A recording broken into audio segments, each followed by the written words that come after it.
Less is more. Before I get into the full video, I want to do what I'm trying to implement in my latest YouTube videos and YouTube videos in the future, and that is 5 things that I'm grateful for.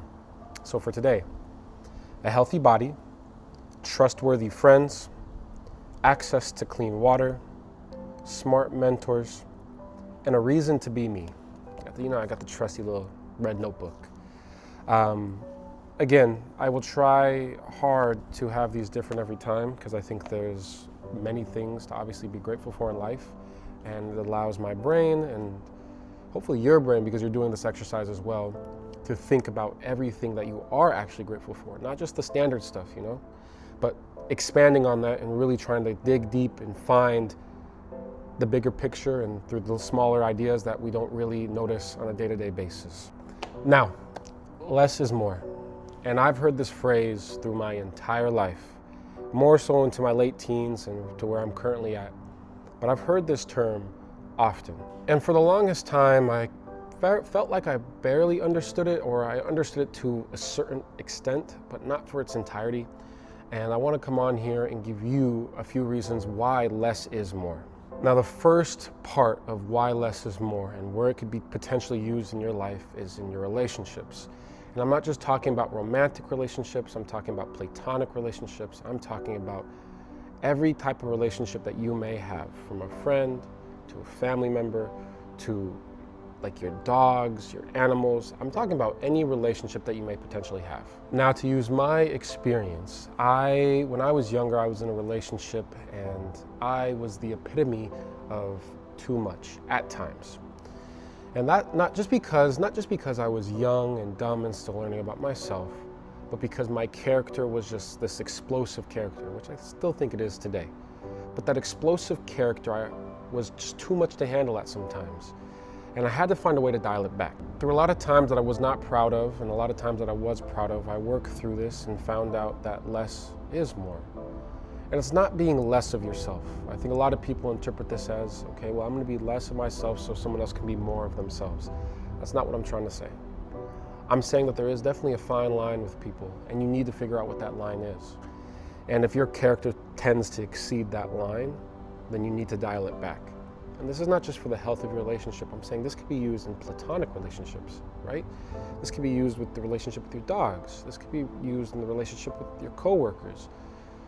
This is something that there's a fine line, and when you cross it, you cross it. Something I really want to emphasize in this is that you are not being less of yourself, because I don't think you should ever be less of yourself. But what you are is you're understanding who your character is and the person that you're dealing with.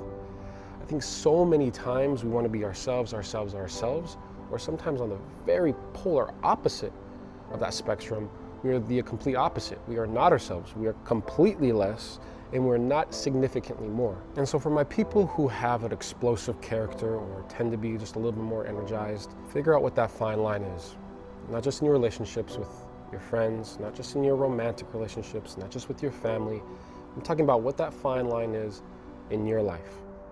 Because once you are able to understand what that fine line is, then you know when not to cross it and when to dial it back. And this seems kind of like obvious, right? Oh yeah, Malcolm, you mature, you kind of figure it out. There's a lot of adults that I know that have still not seen what that fine line is, and they tend to cross it all the time. And it's either because in their past, they have been completely less, and they haven't been really able to express themselves, and now they're figuring out that they can, or they've just never really reached that point of understanding that less is more. The second group that I want to give this to is talking about work-life balance. Okay, I am a big preacher of balance in your work and your life, or your passion in your life, or whatever that may look like for you. But I'm a big preacher that there is a way to find balance. And I think the most obvious example of all this is that we do tend to put more emphasis on certain things than others. And this is where you have to figure out less is more. And I'm not even just saying this because it potentially is hurting your relationships in your life or even your personal relationship with yourself. But if you want to get more work done, if you want to achieve that goal in the best way possible, or not even necessarily the best way possible, but just achieve that goal, you have to figure out that less is more.